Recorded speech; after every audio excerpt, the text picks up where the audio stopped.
हमारे चैनल को सब्सक्राइब करें और बेल आइकन दबाएं। हाय, मैं हूं आदित्य श्रीवास्तव और आप मुझे अभिजीत के नाम से जानते हैं। For more episodes of CID, subscribe to live crime and hit the bell icon.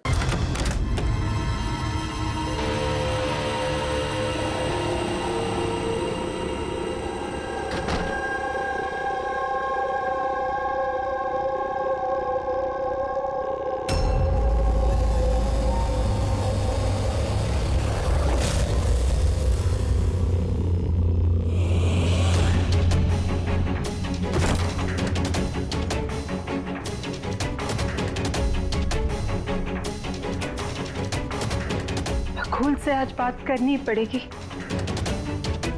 चाहे कुछ भी हो। बकुल से बात करनी ही पड़ेगी।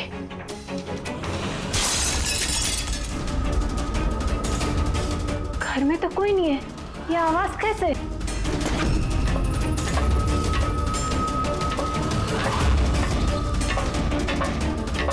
कीर्ति,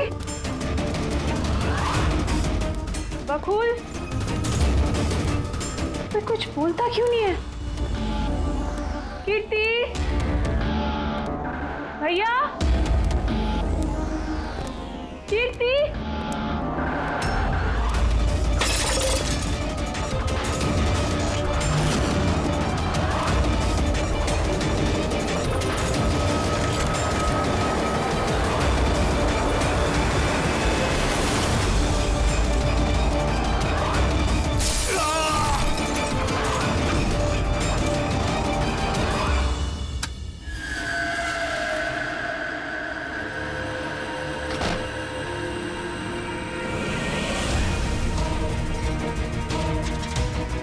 भैया का सूटकेस। भैया बैंगलोर नहीं गए क्या?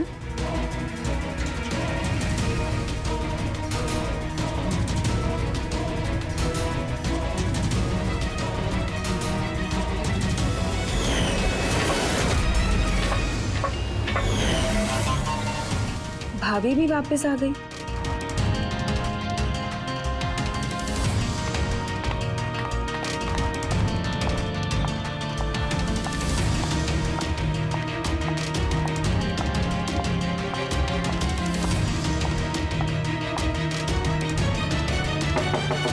भैया, बकुल भैया, भैया आप बैंगलोर नहीं गए क्या? भाभी,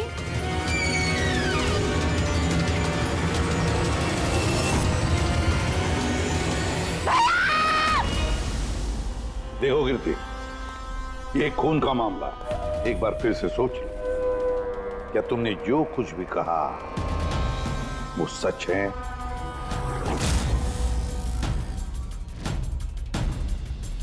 सर, हमें नहीं लगता है कि ये बात सच है। आपके लगने या ना लगने से कोई फर्क नहीं पड़ता। जब आपसे कुछ पूछा जाएगा तभी बोलना। हो सकता है ये सच बोल रही हो, क्या पता। मैं पागल नहीं हूँ, मैं होश में हूँ। मैं कह रही हूँ ना आपको कि आशिका भाभी ने खुद ही बोला है कि उन्होंने बकुल भैया का खून किया है। भाभी! भाभी! भैया! आशिका भाभी! भाभी! भाभी! भाभी! भाभी! भाभी का थैंक गॉड। भाभी! भाभी! भाभी! ये सब हुआ कैसे? किसने किया ये सब? भाभी मर गया बकुल। किसका खत्म? हाँ, मार दिया, सब खत्म, मार दिया। सिर्फ मार दिया ये कहने से साबित नहीं हो जाता कि उसी ने बकुल को मारा है। ये भी हो सकता है कि वो कुछ और बोलना चाहती है। हाँ?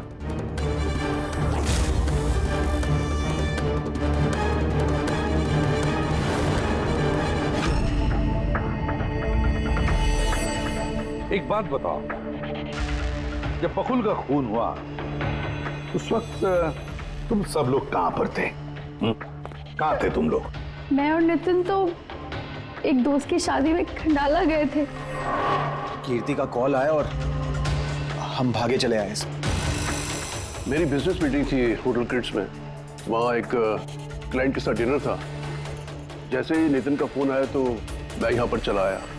और आप कीर्ति, आप कहाँ थी? मैं बाहर गई हुई थी। कीर्ति बाहर गई थी। चाचा जी क्लाइंट के साथ मीटिंग में थे और आप दोनों खंडाला गए थे। उस वक्त बकुल और आशिका घर में अकेली थी, है ना? बकुल भैया अभी बैंगलोर जाने वाले थे। उनकी 11 बजे की फ्लाइट थी और आशिका भाभी तो पार्टी में गई थी। आप सब घर में नहीं थे तो फिर बैंगलोर जाने वाला बकुल वापस क्यों आया घर पे?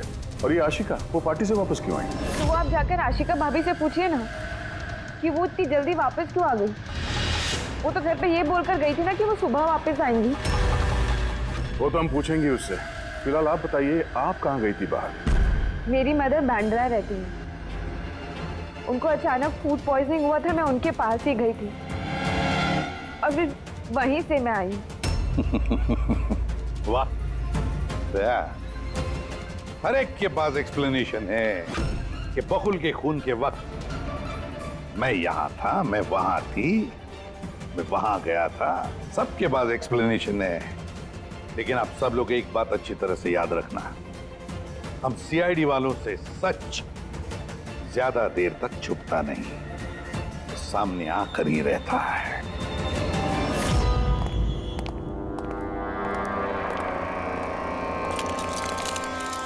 हाँ जी, पूरी बॉडी में कांच के टुकड़े घुसे हुए थे।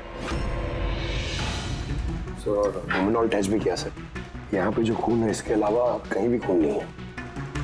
एक काम करो, घर की अच्छी तरह से तलाशी लो, देखो कोई ना कोई सबूत जरूर मिलेगा, है ना?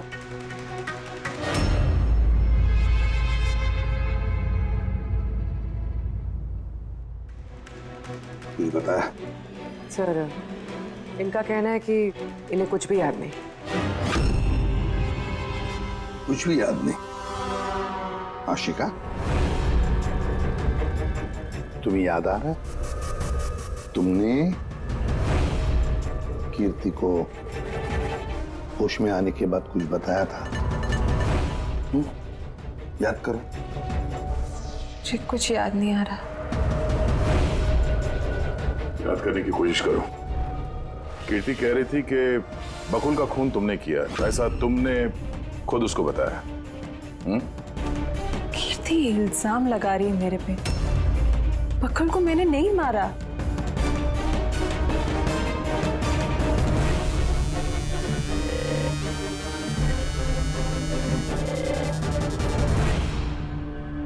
सर, कहीं ये याददाश्त जाने की एक्टिंग तो नहीं कर रही है? हो सकता है, क्योंकि बकुल यहाँ कमरे में खून से लथपथ पड़ा है और इसके सर पे थोड़ा सा निशान है, बस। बेहोश हुई कैसे? वही तो, इससे सच उगलवाना पड़ेगा। कैसे उगलवाएंगे सर?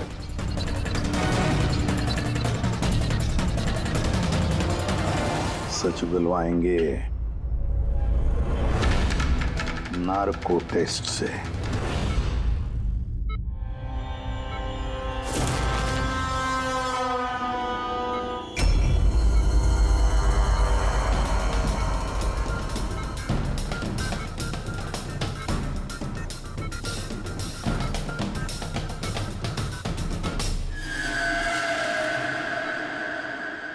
अठारह अप्रैल की रात को जब आप पार्टी से घर लौटी तो क्या हुआ था? मैं घर में घुसी, बकुल चिल्ला रहा है। फिर क्या हुआ? फिर मैं रूम में गई देखने के लिए। क्या देखा आपने? मैंने देखा कि जैसे ही मैं अंदर गई तो मैंने देखा बकुल वहाँ पे है। उसके पीठ से खून निकल रहा था। मैंने वहीं पर एक लड़की की लाश पड़ी हुई देखी। मुझे गुस्सा आया और मैंने वहाँ पड़ा एक कांच को उठाया।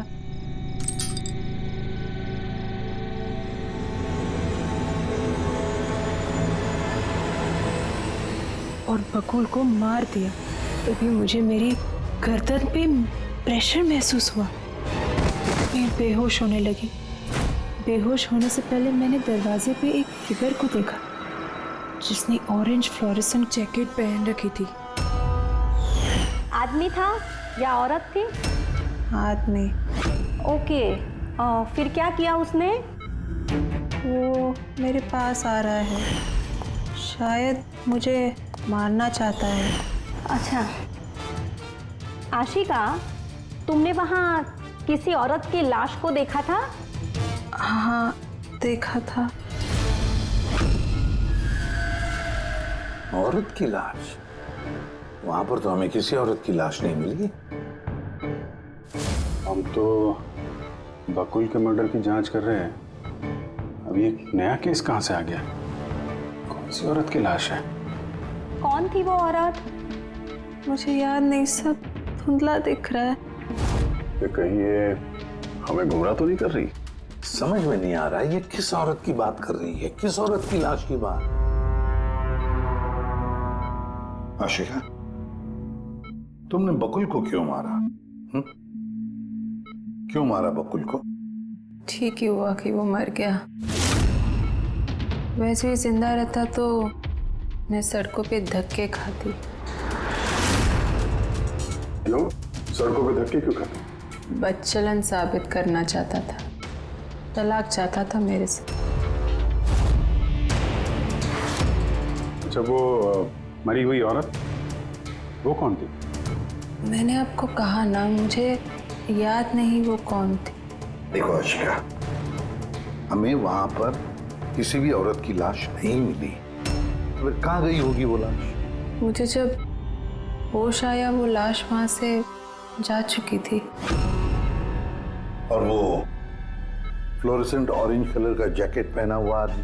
वो धुंधला धुंधला सा दिख रहा था, दरवाजे पे ही खड़ा था। शायद मेरे बेहोश होने का इंतजार कर रहा था।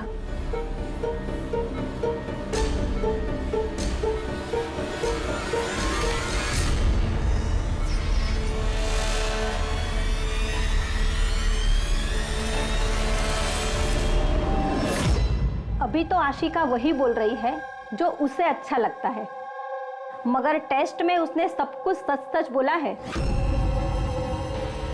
Thank you sir. अगर इसने नार्को टेस्ट में सच बोला है तो हमें उस मरी हुई औरत के बारे में पता करना पड़ेगा।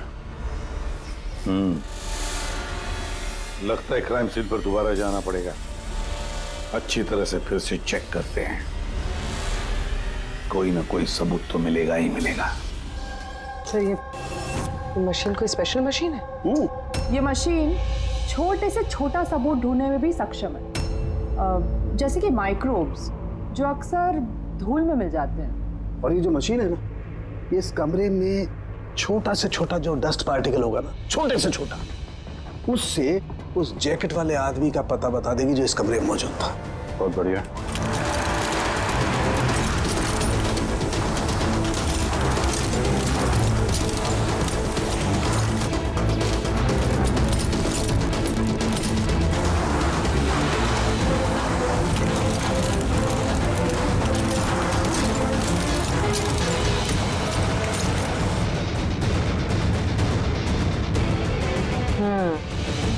ये देखिए, जो हमारी नजरों से बच गया वो इस मशीन ने ढूंढ निकाला।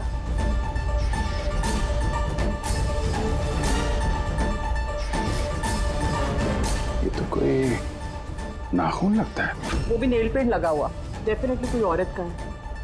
मगर सर यहाँ कैसे? शायद भागा दौड़ी हाथापाई में किसी चीज से ठोकर लगी होगी और नाखून यहाँ पे रह गया। घर वालों का पता करो, इनमें से तो किसी का नहीं।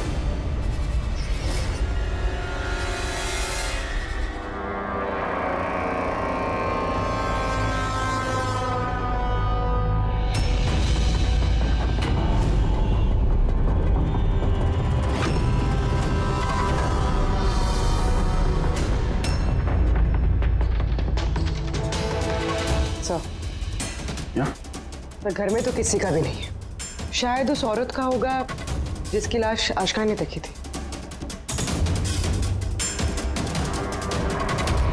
लगता तो ऐसा ही है।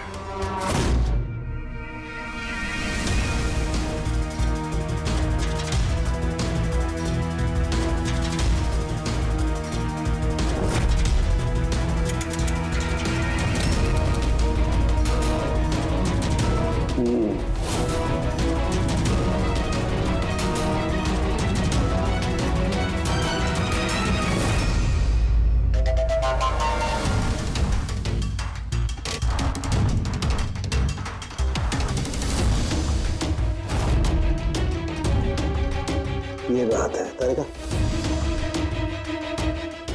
राइट। क्या पता चला इस नाखून का किसका है ये? सर, नाखून का डीएनए किसी भी फैमिली मेंबर से मैच नहीं हुआ। लेकिन एक बात पता चली बस, ये नाखून जिस किसी का भी है वो एक औरत है और उसकी उम्र 20 से 25 साल है। 20 से 25 साल की औरत। और एक बात, हाँ,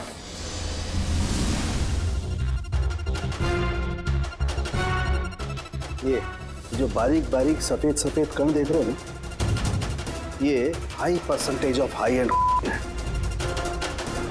नाखून में सुनिए, कोई औरत ड्रग एडिक्ट भी है? हाँ, घर परिवार की नहीं, बाहर की है। सर, कोई बाहर वाली वहां पे आई है तो किसी कार, ऑटो, टैक्सी वगैरह ही किया होगा। हाँ, पता लगाना पड़ेगा रिक्शा वालों से, टैक्सी वालों से कि क्या उनमें से किसी ने उसे घर पर छोड़ा है क्या। सर, वो आशिका बता रही थी कोई फ्लोरोसेंट ऑरेंज कलर की जैकेट पहने हुए आदमी था वहां पे। बेहोश होने से पहले मैंने दरवाजे पे एक फिगर को देखा जिसने ऑरेंज फ्लोरेसेंट जैकेट पहन रखी थी। वो कौन है, कहाँ से आया, कहाँ गायब हो गया, उसके बारे में ही पता लगाना पड़ेगा। और सर, जितने ड्रग पेडलर्स हैं उनसे भी पता करना पड़ेगा कि कितनी औरतें ये हाई एंड लेती हैं। अभिजीत, एक काम करो, रिक्शा वालों से, टैक्सी वालों से पता लगाओ क्या किसी ने इस औरत को घर पर छोड़ा था क्या, और मिसिंग पर्सन रिपोर्ट भी चेक करो। और दया, जाओ शहर में जितने भी ड्रग पेडलर्स हैं ना, सबसे जाकर पूछताछ करो। देखो क्या वो किसी ऐसी औरत को जानते हैं जो हाई क्वालिटी इस्तेमाल करती है, और हम जाकर उन घर वालों से मिलते हैं, देखते हैं क्या कर रहे थे, कहाँ गए थे इस हादसे के वक्त।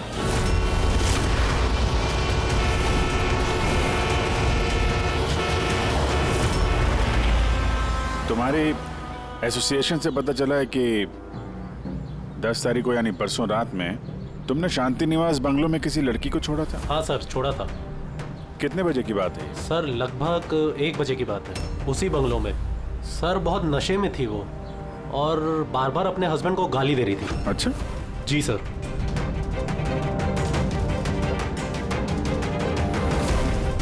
ये लड़की थी वो? हाँ सर, यही थी वो।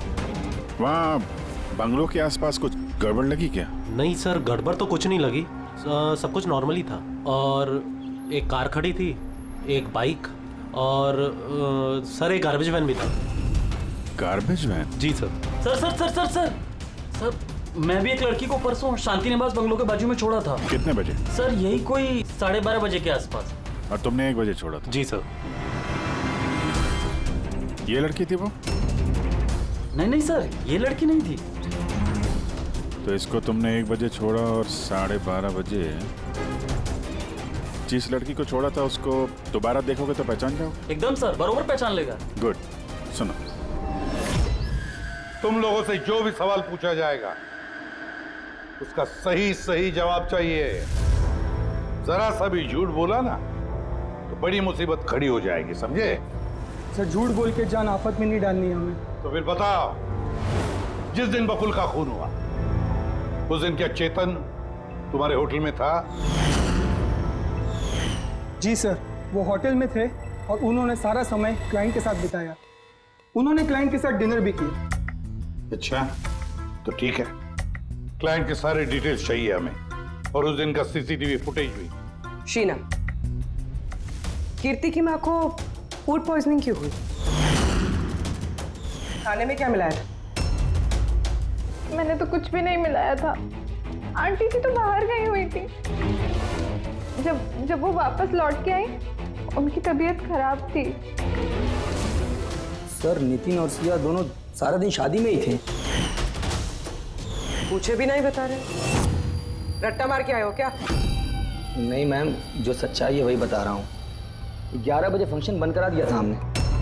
उसके बाद में नितिन और सिया, वो लोग कहाँ गए? फिर वो दोनों अपने रूम में चले गए सर।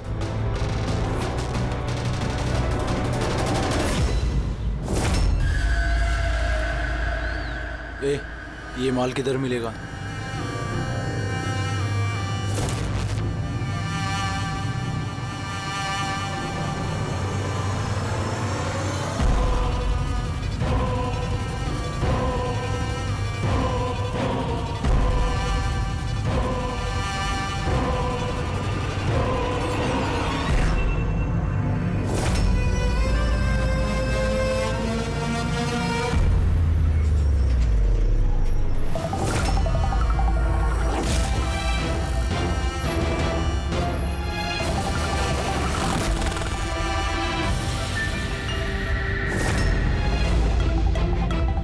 माल चाहिए। मिलेगा। कितना चाहिए और पेमेंट कैसे करेगा? पेमेंट माल इस्तेमाल करने के बाद। माल इस्तेमाल करने के बाद भागने के बारे में ना सोचना भी मत। मेरे पास हर एक क्लाइंट की ना कुंडली है, कुंडली, और उस कुंडली में लिखा है कि मेरा क्लाइंट ओवरडोज से मरेगा या मेरी बंदूक की गोली खा के। मगर तेरी कुंडली में लिखा है जेल जाना। उन सब औरतों के फोन नंबर चाहिए हमें जिन्हें तुम ड्रग सप्लाई करते हो। जल्दी लाओ।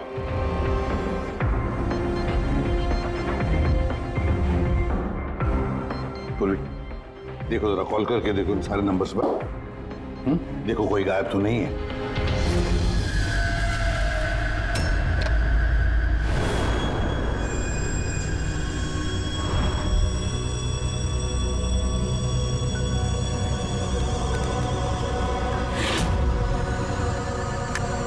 हेलो। हाँ जी, मैं सोनारिका से बात कर सकती हूँ? देखिए मैम, सोनारिका जो है 2 दिन से यहाँ काम पर नहीं आ रही है। क्या? और जिसकी वजह से हम लोग भी परेशान हैं। 2 दिन से? ठीक, thank you sir. Sir, diary में जो फोटोज थी उनमें से ये वाली लड़की गायब है। इसका नाम सोनारिका है और ये एक बार में काम करती है। 2 दिनों से गायब है। ये सोनारिका, ये तुम्हारी क्लाइंट है? हाँ सर। इसी लड़की को छोड़ा था तुमने? हाँ सर, यही थी, यही थी। आशिका ने इसी को देखा होगा। बकुल के परिवार वालों को अंदर देख रहा हूं। जरा ध्यान से देखिए ये फोटो। ये वो लड़की है जिसकी लाश आपके घर से मिली थी। आप लोग जानते हैं सर? हाँ? नहीं सर। मैंने देखा है इसे बकुल भैया के साथ 2 महीने पहले। बकुल भैया के साथ 2 महीने पहले? कहां पर देखा था? एक होटल के बाहर, और भैया ने कहा कि ये उनकी क्लाइंट है। अच्छा, एक ड्रग एडिक्ट बार में काम करने वाली लड़की के साथ बकुल था और इनसे झूठ बोल रहा था कि क्लाइंट है। क्यों झूठ बोला उसने?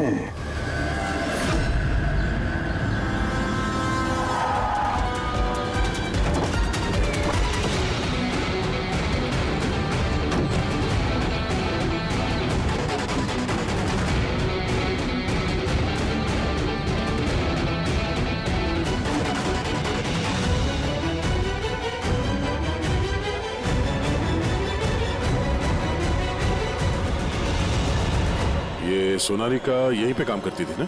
जी हाँ, यहीं काम करती है। आप लोग कौन? सीआईडी। सोनारिका का खून हो गया। क्या? इसीलिए वो 2 रात से यहाँ काम पर नहीं आ रही है। हाँ, मगर हमें उसकी लाश नहीं मिली है। और के साथ साथ ये बकुल नाम का आदमी है, इसका भी खून हुआ।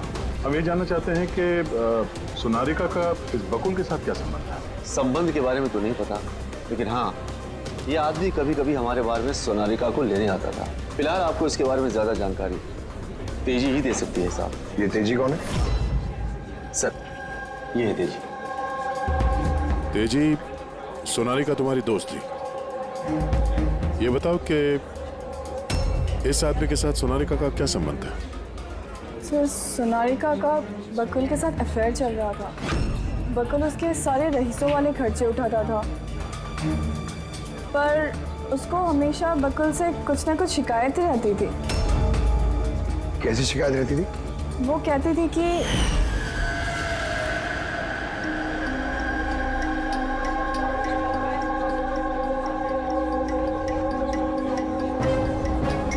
सोनालिका क्या हुआ? मैं बकुल के साथ ना अब ये रिश्ता और नहीं रख पाऊंगी। क्यों, क्या हुआ? ना तो रिश्ता रखने के पैसे मिल रहे और नहीं वो बकुल अपनी बीवी आशिका को डाइवोर्स दे रहा है। कुछ तो करना पड़ेगा। क्या करेगी तू? ब्लैकमेल। क्या? मैं उससे ब्लैकमेल करूंगी जिसने मुझे नाटक करने के लिए कहा है। तो कोई सोनालिका को पैसे दे रहा था बकुल के साथ प्यार का नाटक करने के लिए। मास्टरमाइंड कोई और ही है? हाँ, और उसी मास्टरमाइंड ने प्लान किया और इस सोनालिका और बकुल को मार दिया। और आशिका का वहां पर आना प्लान में शामिल नहीं था। समझ में नहीं आ रहा है कि ये बकुल अपनी फ्लाइट छोड़कर घर वापस क्यों आया। और सर, अगर खूनी को बकुल की गर्लफ्रेंड को मारना ही था तो कहीं और भी मार सकता था। वहां घर पे क्यों क्यों किया? तो शायद खूनी को पहले से पता था कि बकुल के घर में कोई नहीं, इसीलिए उसने धोखे से सोनालिका को वहां पे बुलाया और उसी समय बकुल और आशिका वहां पे पहुंच गए होंगे। ये हो सकता है। तो सर, लाश को घर से बाहर कहाँ लेके गए होंगे और कैसे? क्योंकि बकुल के घर की सारी गाड़ियां तो पहले से बाहर थी। खूनी अगर चाहता है तो क्या लाश के टुकड़े करके वो सूटकेस में भी ले जा सकता है, या फिर लाश के टुकड़े करके वो प्लास्टिक के थैलियों में भी डाल सकता है। कचरे की थैलियां हैं प्लास्टिक की। हाँ सर। एक कार खड़ी थी, एक बाइक, सर एक गार्बेज वैन भी था। क्या? रात के 1 बजे? रात के 1 बजे बंगले के बाहर एक कचरे की गाड़ी खड़ी थी। इसका मतलब है सर ये खून प्लान था। ये खूनी गार्बेज वैन लेके आया था लाश को ठिकाने लगाने के लिए। और सर ये फ्लोरेसेंट ऑरेंज कपड़े गार्बेज वैन वाले उसको पहनते हैं। सर, चेतन जिस कंपनी के बिजनेस डिनर पे गया था, ऐसी कोई कंपनी रजिस्टर्ड ही नहीं। मेरी बिजनेस मीटिंग थी होटल क्रिट्स में। और कीर्ति की माँ ने बाहर कुछ भी नहीं खाया। मेरी मदर बांद्रा रहती है। उनको अचानक फूड पॉइजनिंग हुआ था, मैं उनके पास ही गई थी। फिर भी उसे फूड पॉइजनिंग हो गई। ठीक है, ये भी पता लगाना चाहिए कि जिस रात बकुल और सोनालिका का खून हुआ उस रात खंडाला से कोई टैक्सी या प्राइवेट गाड़ी आई थी क्या बंगले पर? अपनी माँ की बीमारी के बारे में सच सच बताओ। उनकी मेड शीना का कहना है कि उनकी जो भी हालत थी घर के खाने की वजह से नहीं हुई। हाँ, ये सच है।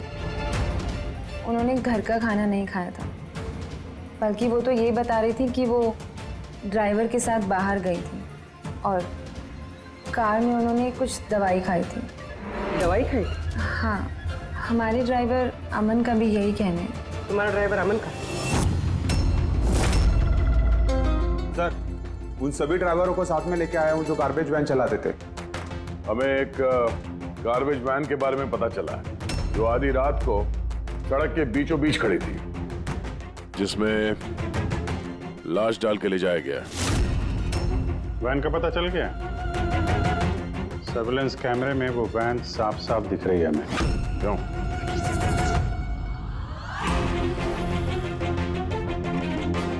तुम हो ना उस वैन के ड्राइवर? नहीं सर, मुझे कुछ नहीं पता। मेरा भाई लेकर गया था सर उस वैन को। अब वो उसे कहाँ लेकर गया था और क्यों लेकर गया था मुझे कुछ नहीं बताया सर उसने। फोन लगा उसको? जी सर।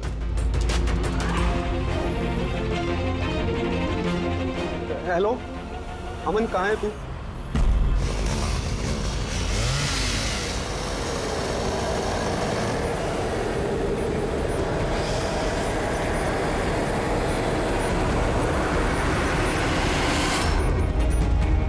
क्या भाई, कैसा है?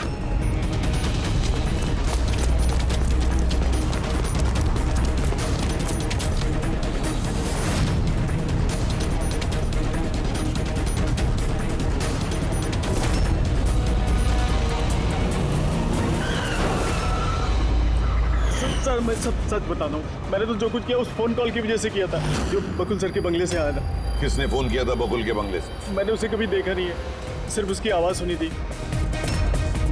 औरत ही आदमी? सर कभी कभी तो औरत की आवाज़ में फोन आता था और कभी आदमी की आवाज़ में। सर ये जो कोई भी है ना, ये बकुल के घर वाला ही।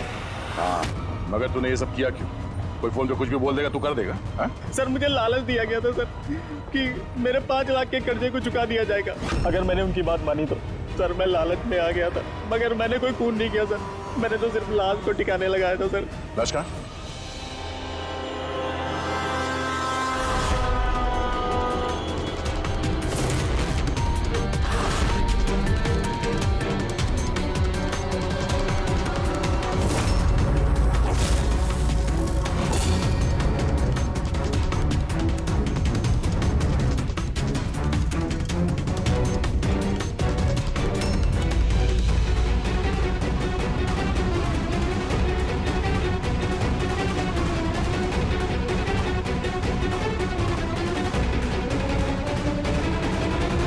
बॉस, इस लड़की का गला घोटा गया है, शायद इसी से इसकी मौत हुई है। तो इसीलिए सोनारिका की खून का कोई भी निशान नहीं था क्राइम सीन पर।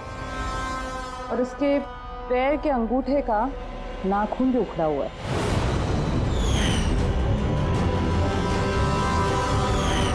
और सर ये क्या है? ये पीला पीला पार्टिकल?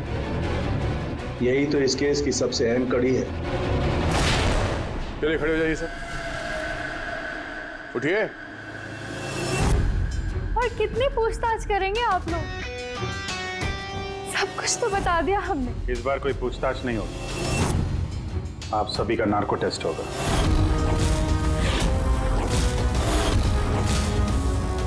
Narco test?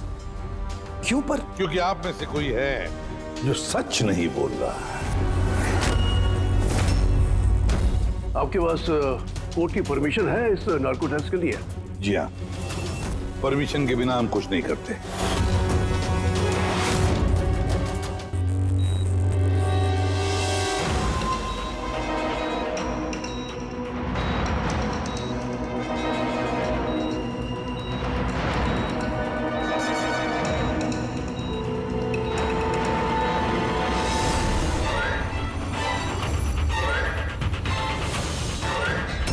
नींद आ रही है?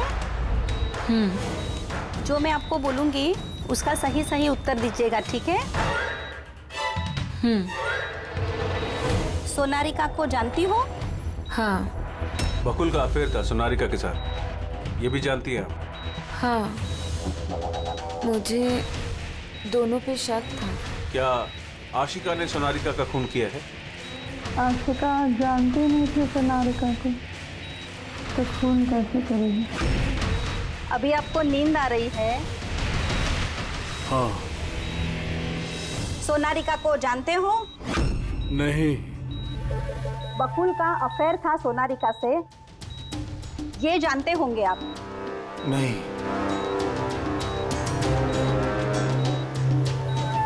क्या आशिका ने सोनारिका का खून किया है?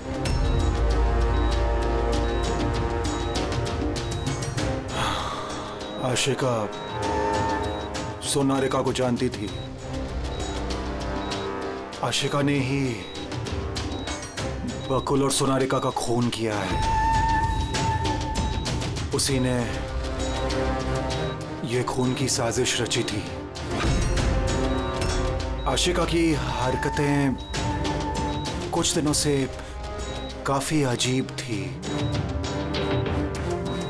ये बात मैंने बकुल को बताई थी। क्या हुआ सर?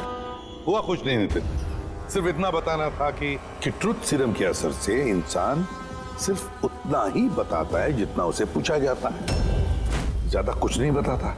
अब बात यह है कि इंसान का दिमाग अपना मेमोरी शेयर करता है पर ओपिनियन नहीं देता, जैसे तुमने अभी दिया।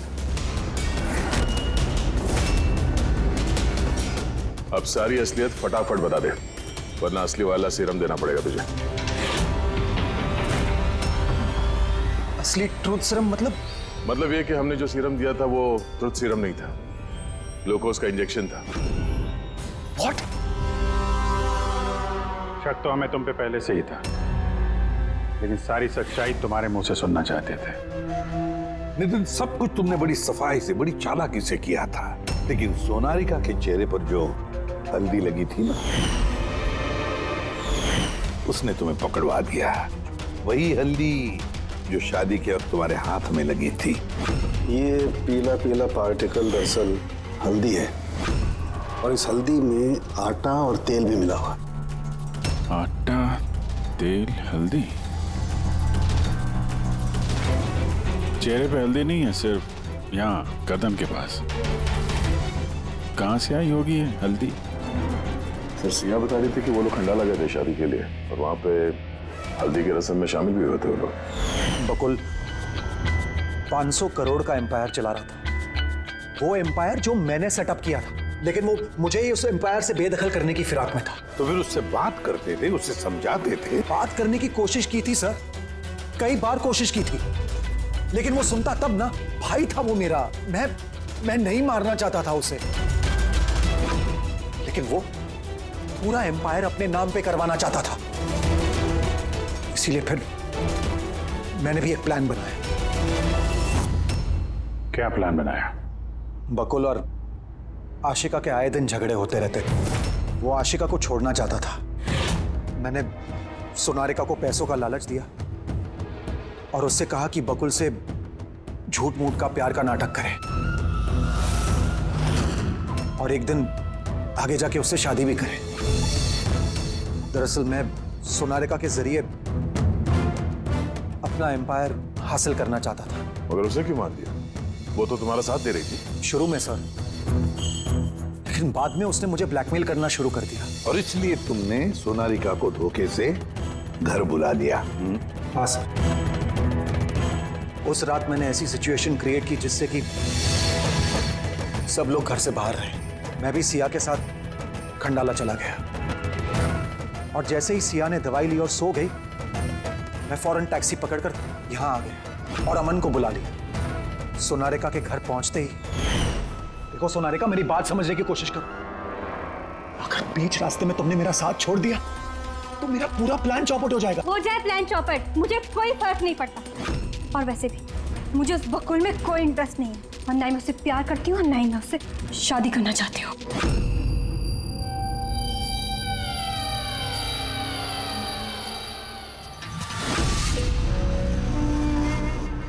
देखो, अगर तुमने मेरा साथ नहीं दिया तो बहुत पछताओगी, बता रहा हूं मैं। धमकी दे रहे हो तुम मुझे? धमकी दे रहे हो तुम मुझे?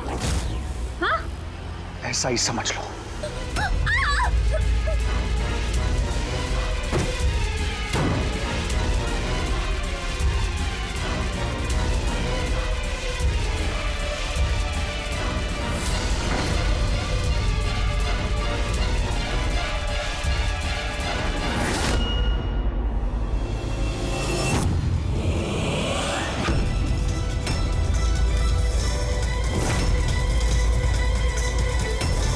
भैया बकुल, ये क्या किया आपने? ये सोनारिका मुझे फंसाना चाहती थी। मैं पुलिस को बुलाऊंगा। बकुल, बकुल, बकुल!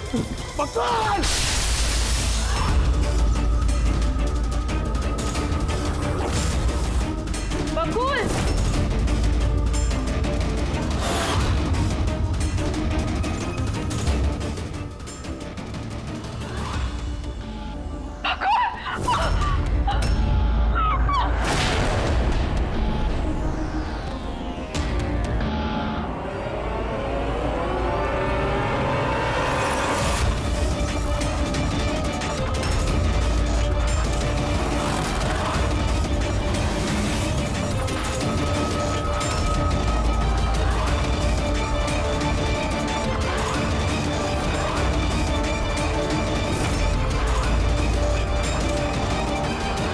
मैंने अमन को फोन पे पहले ही बता दिया था सोनारिका की लाश को ठिकाने लगाने के लिए। उसने बिल्कुल वैसा ही किया।